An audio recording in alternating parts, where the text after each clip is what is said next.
বিএনপির নেতা কর্মীদের বিশেষভাবে বলবো, কত কর্মীকে যে ধান খেতে ঘুমাতে হয়েছে, আশ্রয় নিতে হয়েছে, কবরস্থানে আশ্রয় নিতে হয়েছে। আমার এলাকা ব্রাহ্মণবাড়িয়া ৬ বাঞ্ছারামপুরের বহু নেতা কর্মীদের কাছ থেকে আমরা তাদের এই কথা শুনেছি। সারা দেশের চিত্র এটা। এই ক্ষেত্রে সকল বিরোধী দলের অভিজ্ঞতাই প্রত্যেকে সেটা বলবো। এই প্রেক্ষাপটের উপর দাঁড়িয়েই জুলাইয়ের গণ অভ্যুত্থান এসেছে এবং এই জুলাইয়ের গণ অভ্যুত্থানের ছাত্রদের, জনতার যে আন্দোলন শুরু হয়েছে, সেই আন্দোলনকে আমরা বলতে চাই এটা ছাত্র, শ্রমিক, কৃষক, দেশের নারী এবং সকলের আন্দোলন। কারণ এখানে প্রাণ দিয়েছেন ছাত্ররা, এখানে প্রাণ দিয়েছে শিশুরা, এখানে প্রাণ দিয়েছে নারীরা, এখানে প্রাণ দিয়েছে বাঙালি, চাকমা, মারমা, হিন্দু, মুসলমান, বাংলাদেশের প্রত্যেকটি বর্ণ পরিচয়ের মানুষ। কাজেই জুলাই গণ অভ্যুত্থান একটা রাজনৈতিক সংগ্রামের ধারাবাহিকতায় একটা নতুন বাংলাদেশ নির্মাণের সুনির্দিষ্ট লক্ষ্য নিয়ে জুলাইয়ের অভ্যুত্থান সকল মানুষের সংগ্রাম হয়ে উঠেছিল। যে শহীদেরা আবু সাইদ, মুগ্ধ, ওয়াসিম, রিয়া গোপ কিংবা আমাদের ছাত্র সংগঠনের জুলফিকার শাকিল সহ অসংখ্য তরুণেরা প্রাণ দিয়েছেন। আমার নিজের নির্বাচনী এলাকা বাঞ্ছারামপুরের জাতীয়তাবাদী ছাত্র দলের নেতা নয়ন মিয়া পুলিশের গুলিতে নিহত হয়েছেন।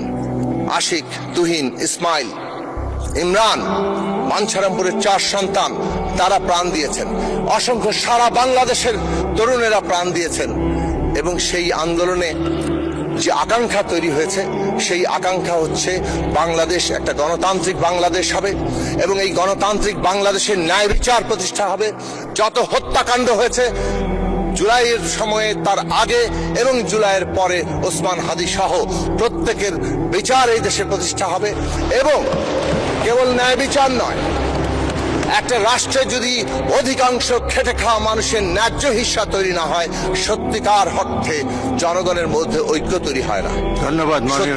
গণতন্ত্র তৈরি হয় না। মাননীয় স্পিকার, 30 সেকেন্ড। এবং সেই কারণে একদিকে ন্যায় বিচার, অন্যদিকে এই খেটে খাওয়া মানুষের ন্যায্য হিস্সা তৈরির মধ্য দিয়ে জনগণের মধ্যে ঐক্য প্রতিষ্ঠা। আর যেই দেশে জনগণের ঐক্য প্রতিষ্ঠা হয়, যেই দেশে ঐক্যের উপর দাঁড়িয়ে গণতন্ত্র চলে, সেই জনগোষ্ঠীকে কেউ পরাজিত করতে পারে না। তার মধ্য দিয়ে স্বাধীনতা, সার্বভৌমত্ব রক্ষা হয়।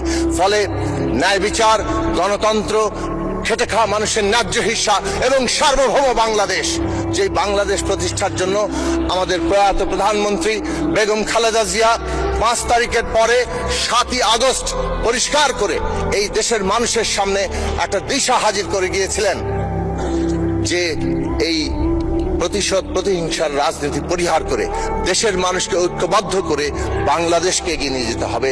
এটা কেবল একটা বক্তব্য নয়, এটা বাংলাদেশের সামনে একটা রাজনৈতিক দিশা, যে দিশার মধ্য দিয়ে আজকের বিশ্ব বাস্তবতায় আমরা কোথায় যাব সেটা আমাদের ঠিক করতে হবে।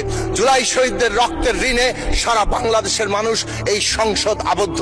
এই সংসদকে জুলাই শহীদদের রক্তের ঋণকে ধারণ করে তাদের আকাঙ্ক্ষাকে পূরণ করতে হবে।